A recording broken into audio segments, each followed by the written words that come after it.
know if we heard or not, but we're gonna try it. We're gonna test it, check some stuff out. We're just testing, getting our sound right. Fine. One day, take time. Maya, we Take see you. time. We see you. I don't know if you can hear us, but we see you. You can Maya. hear us? Okay, okay. We're coming. We're coming with you, Maya. We're in a new home, so we're trying to get our systems right. Make sure we're good. Make sure everything's everything, because we got to give you the best, baby.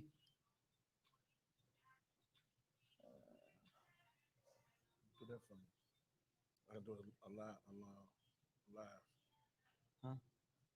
Well, I can do a live and do a watch party. It's yeah, it's on Go ahead. huh?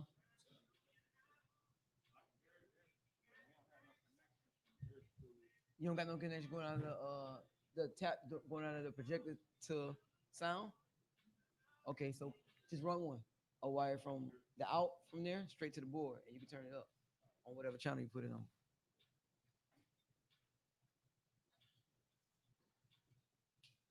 Yo, yo, yo! I'm so excited. I know we live right now. This is what makes this so great. We live right now. We here. We on here, and y'all watching us in prime time. Literally set up, finish the setup, should I say? Let me come in some, because we had all kind of difficulties. Our cameras wasn't working. Everything started going out at the last minute. But right now we're using the camera from our laptop until we get our main cameras. But welcome to the Let It Out live show, man. We in the building. Our DJ not here right now, so the party ain't kick off yet. We still in technical mode, man. I got my co-host. It all started with him. DJ Baby said, "What up, said?" What's going on? What's going on, Lowen? How you feeling, man? I'm good, man. We in the infamous, the famous, the legendary GG's, and we're in here doing working hours. We got the staff in the back. Shout out to the staff in the back. Y'all just throw some hands up, throw some gang signs real quick.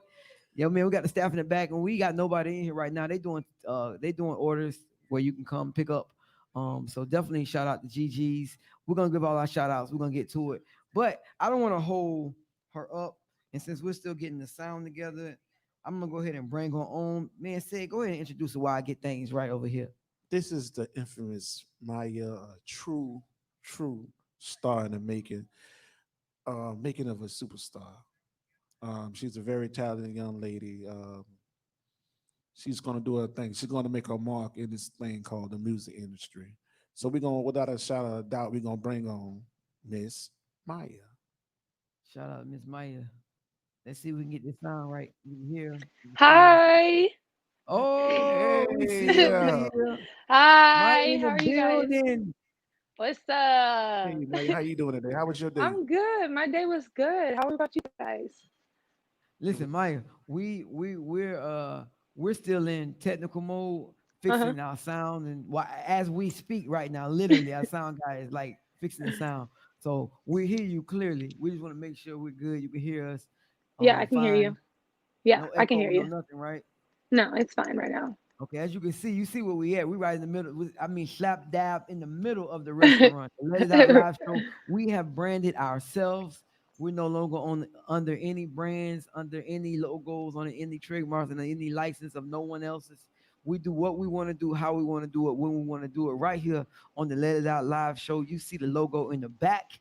The Let It Out Hey. live show is the hottest South Florida show, man. We call ourselves the radio live.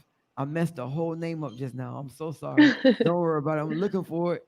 Say it. What is it called? Radio. We Oh, are the reality radio edition. This is the reality radio edition. We say reality radio because we're like no other stations. Not hating on Breakfast Club or Tom Joner or Ricky Smile. We ain't hating on nobody, but we can promise you, we're like no other.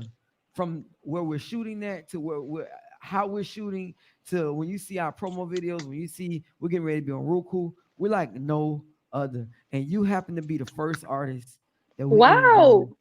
First What? artist For on real? our brand new spot, doing our brand new thing. So shout Oh, out to that's you, lit. Maya. Thank you for having Saying, me. I'm talk to our excited. girl, man. Let me make sure we're good. make sure I'm good right here. So Maya, Tell us a little bit about yourself. How did you get started in the music industry? What No, come this way. Come this way. prompted you to be We want to show the a food here artist? while we're here. Well, I've always loved to sing. I've always had a passion for it. But when I was younger, it didn't seem like my dream was like reachable. I started about 3 years ago is when I actually started to take music serious. But I found a love for it watching MTV music videos with my aunt. So when I was like 8 or 9 years old, that's when really fell in love with the art of performing and being able to put on a show for everyone. And I don't know, it seemed amazing. I don't know, they seemed like they were having too much fun up there, so I wanted to be a part of that. Okay, so how did you get involved? I'm hearing that you had a song with Anthony Hamilton. How did that come about?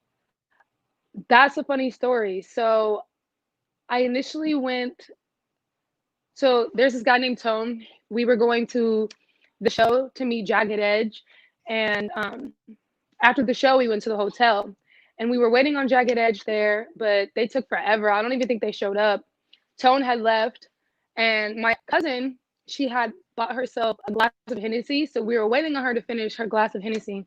I was sitting there, I was ready to go. I had to work in the morning, and then out of nowhere, Anthony walks by, and he like waves at us and whatnot. I'm like, oh hey, and then his brother Reese walks by, sets his beer there. He tells us to watch his beer, so we watch his beer, and then out of nowhere, we just kind of like clicked, and now we're part of the Ham fam.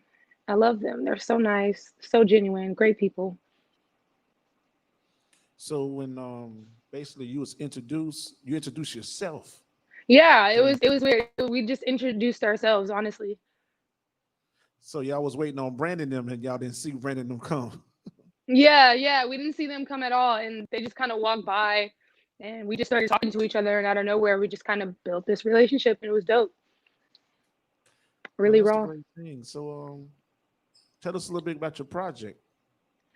So my project consists of 5 songs, and I want to say it's really raw and emotional because it's been crazy because my project has been like 6 different projects before it's like this project. So I've had like several different songs that aren't gonna make the cut anymore. But this it's a list of 5 songs. It's called Patterns, and it's basically just like the patterns in my relationships that I've realized. Because you have bad habits and you have good habits, and you have bad patterns and you have good patterns in your life. And so I just recognized some main points of my life and just kind of wrote it out. And I'm really excited to drop it and release it. It's been a long time coming. So basically, tell me a little bit about your music. Like, who you trying to reach and where you trying to go? Like, different people have different philosophies and music. um, as far as who I'm trying to reach, I'm just trying to reach anyone who has an open heart, honestly. Anyone who has an open heart and a passion for music and a passion and a love for the art in general, that's who I'm trying to reach. I'm trying to reach someone who doesn't really know what to say, and maybe my song is exactly how they feel, and that's the way they can express themselves. Yeah, honestly, that's what I'm trying to reach. And where I want to go is I just want to make a positive impact on people. I want to be able to tell my story and help other people tell their story, if that makes sense. I want to be able to give them the courage to be authentically themselves. Is that how you say it? Yeah, Yeah, it's good to reach out to people because the people can relate to music.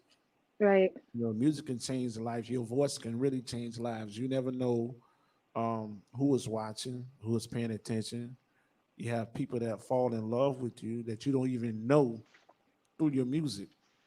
Right. And it's a good thing to know to basically try to change a life or make a difference within your music. Yeah, that's all I really want to do is to help people, honestly, to because my personal experience, I've had a lot of different artists who have helped me say things that I couldn't necessarily say on my own. And that's really why I do music, is to help inspire people. Oh, okay. So where are you originally from? Kansas City, born and raised. Born and raised Born and raised in Kansas City. Kansas City. Yes. So you're a Kansas City bred singer. Chiefs. Chiefs. Yes. Kansas Yes. City bred singer, huh? Oh yes. Yes, most definitely.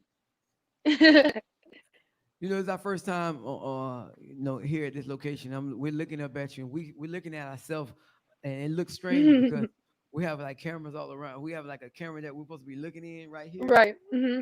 but we're looking up here at you on the screen, so we can see ourselves looking at. Yeah, looks crazy, but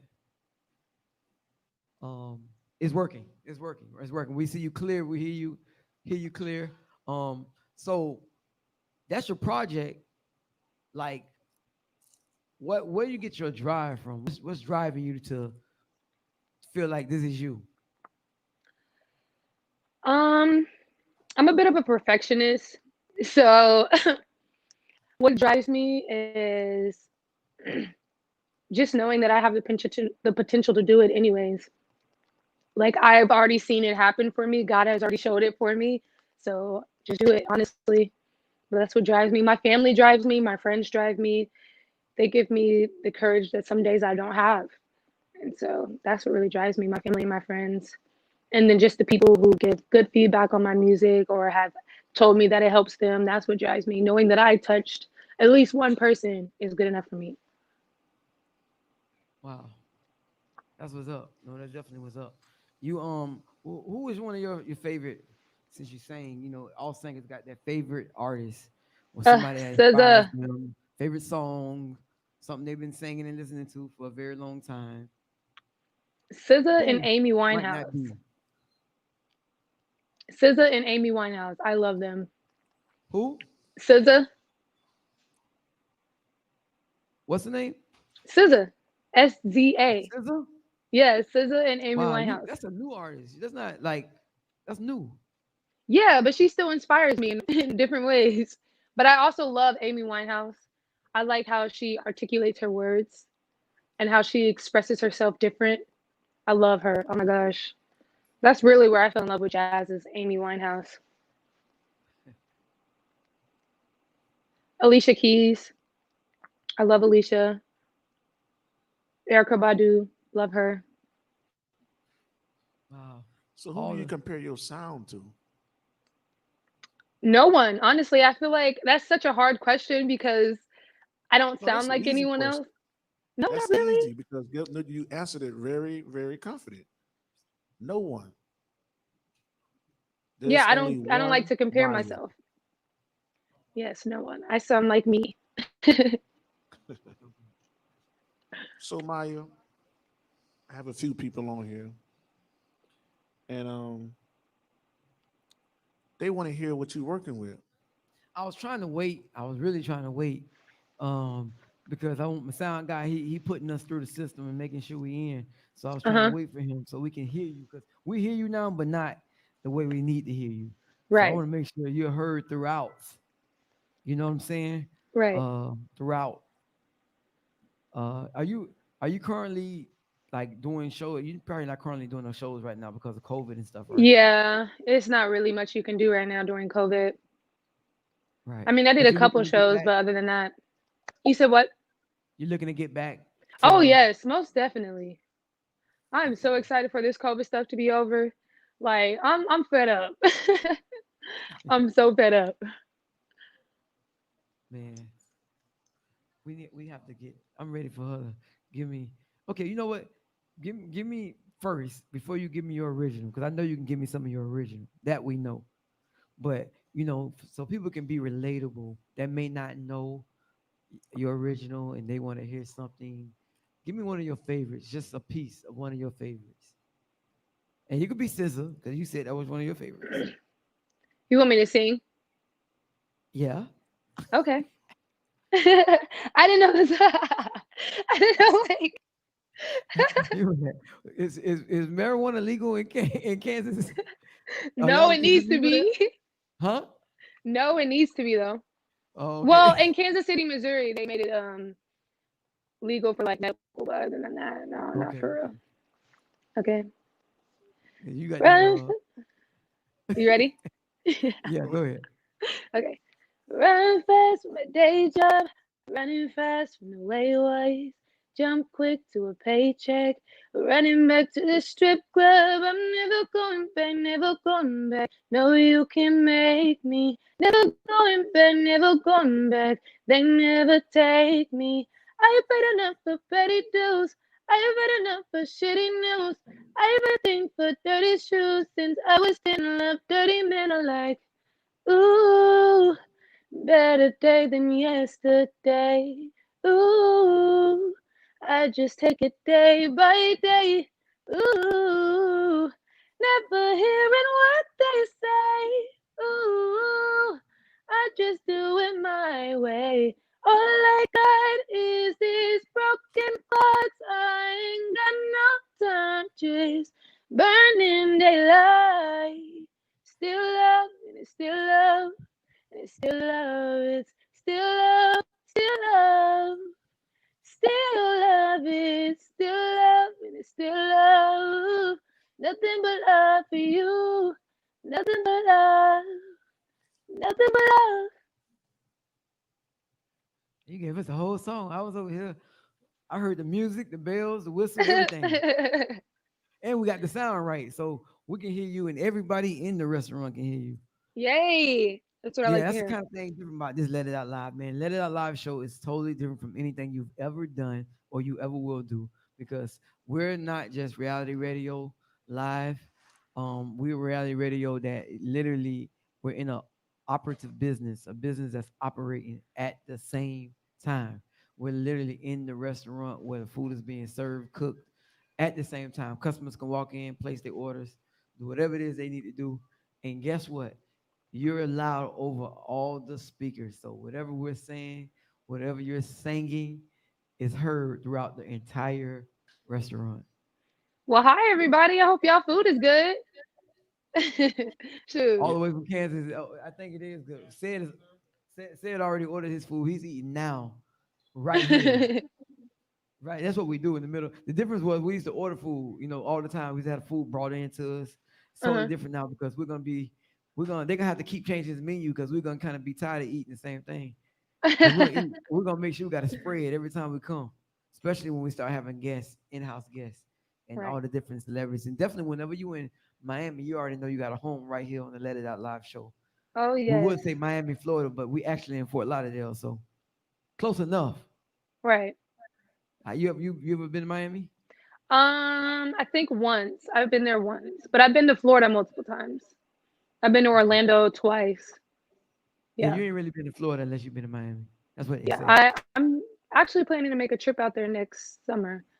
Hopefully, if all this COVID thing is done. Yeah, man. See what you got, man. So, and we can you know what I'm saying? So Maya, any shows shot up after COVID? Um, Nothing right now, since like we don't really know when COVID is going to be over. So it doesn't really make sense to plan anything right now just because I don't think anyone has any shows going on right now. Just because this It's whole shows. COVID thing is it's unpredictable. Yeah, it's all over the place. Yeah, it's crazy.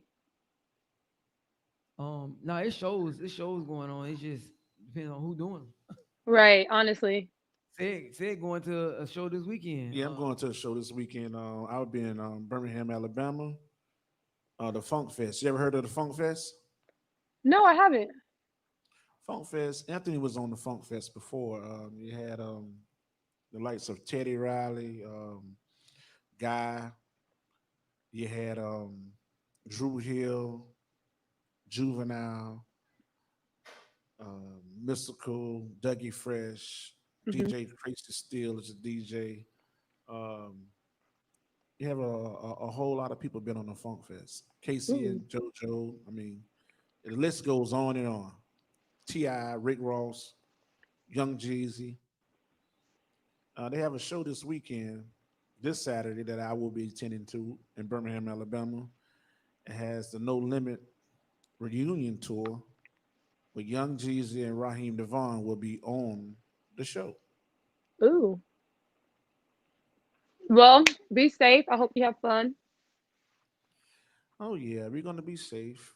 We're gonna have a whole ton of fun. We're gonna have real fun when we see Maya hit that stage. Okay. I know that's right. True. So we're looking forward to that. Man, Maya, we appreciate you, man, coming through, just chopping it up with us, being our first, literally first, not first, just first person, human body that we've talked to tonight. So definitely big ups to that. We Thank you for appreciate you. having me. Nah, I definitely. appreciate it. Anytime, listen, any projects, anything you got going on, coming out, we are here to help you push that, man. You come on the show, make our home, your home. And before you go, all we need you to do is now give us our drop that we get every time an artist comes on. And big ups to Anthony Hamilton, man. He was on here last week. Big ups to him. We had some good times, good laughter, good fun. And he messed this drop up like, was it once or twice? Twice. Yeah, twice. He was like, "Yeah, I might mess it up again." So we're gonna hope and see if you have a blooper moment. You know what I'm saying? All you're saying is you're not rocking or talking or whatever you want to say with Maya Googs, right? Good. Googs, Maya Googs on the Let It Out Live show. That's You're it. not rocking or talking. What? Oh, well, no, you say what you want to say. I said rocking, or you can say talking, whatever you want to say. Just say you now such and such with Maya Googs Goods from Okay. on the Let It Out Live show. You're rocking with Maya Googs on the Let It Out Loud show. Oh, one take. Say it. One What you take, One say, take one it. dog? take, one take. The Let It One Out take. Live show. Yeah. Now go ahead and sing it since you Can gone. you Since you sing it? go The ahead and Let sing it. It Out Live show. We might need you to do the commercial. I don't know. I might need you to do the drop something. Maya, I might need you. Okay, so just know I may be calling you to just do just that part. I might do like Kurt Franklin do with all the singers and put them together. I Okay. might just take a bunch of singers and let y'all just all y'all. We get somebody in the studio, do something in the studio. Get somebody give us a beat, whatever. You always in the studio. Perfect. I'm here Yeah, for it. put them I'm voices so together. here for it. You here for it? Yeah. Yes, I'm We're gonna here have for it. everybody on that one. That's gonna be our intro. Okay, bet. The Let It Out Live show. Shout out to you, Yeah. Mike. We Hey appreciate you, Maya, man. we Okay. appreciate you coming on. We want to thank Reese from just Anthony for just Yeah. giving us the opportunity to speak with you. We want to Yeah, shout out to Reese. thank God. Yeah, shout out to Reese. We want to just thank God for you giving us this golden opportunity to Right? speak with you before you get big. All right. Yes. Yes. He's speaking. He's speaking that in the So we atmosphere. know now when I come to your show, I know the security guard's gonna be around. Like, no, I know him. Let him through. I know him. Yes. So we Most appreciate you for definitely. the show, Miss Maya Goods. You be safe. God bless you, and we appreciate you. Alrighty. Bye, guys. Appreciate you, Bye. Lala.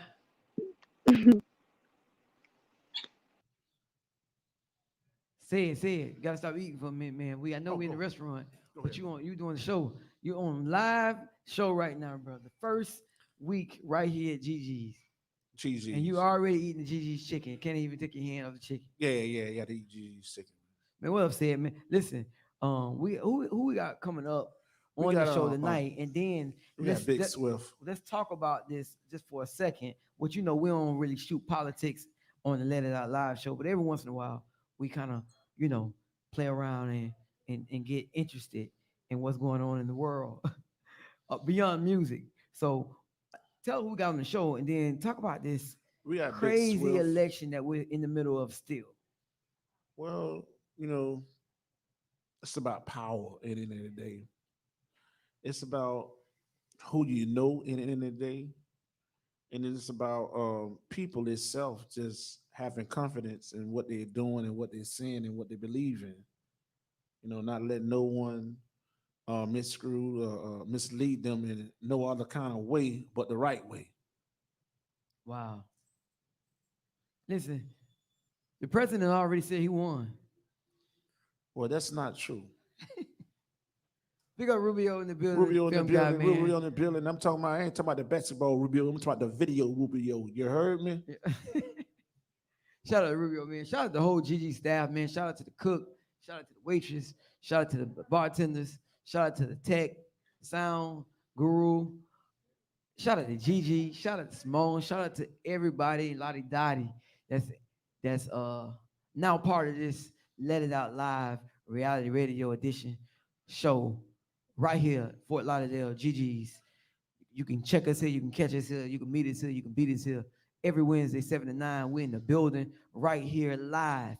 And when we say live, we mean just that, live. We're looking at you and we're coming to you live from Gigi's in Fort Lauderdale, the new home of the Let It Out Live show with your boy, your host, your personality, more than personality, more than a show. I'm gonna give it to you, and I'm gonna give it to you real. Listen, this is all the way live right here, Marcus Antonio. I got my co-host on the side of me. What's your name, D? DJ, the BA to the BY to the bubble I, 1,000 grams for life. You heard me? Shout out to my auntie. She's on live. Miss Dita. Big ups to everybody, man. Big ups to the old girl, man. She is watching Mama Ellis, is what they call her. I know she's on because she's the biggest supporter, man. Listen, that first million, she getting half of it. Believe that. Hey, ain't nothing wrong with that, man. Breaking bread. But I wanna say this. When God is for you, who can be against you? Who? I mean, Who can be against you when God is I for you? don't know. Listen, you make me. I felt that down in my spirit. Listen, man, you cannot be stopped. Nothing you do or touch can be stopped. Period.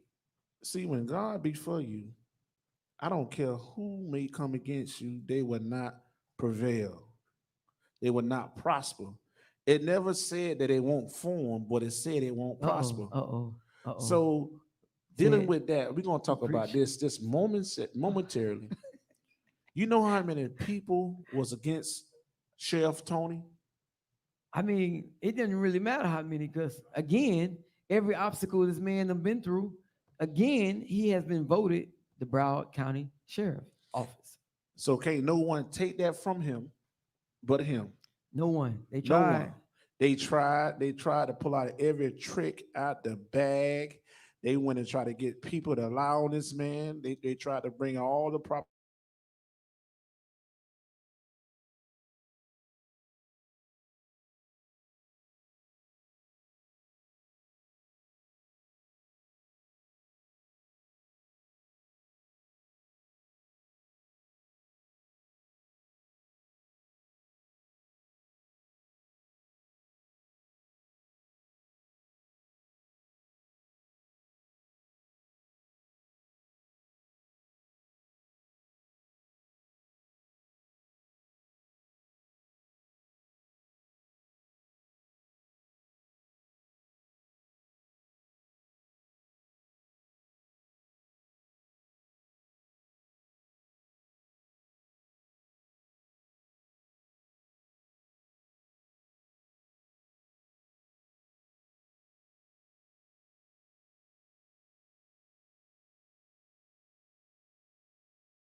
We back. Some kind of way We back.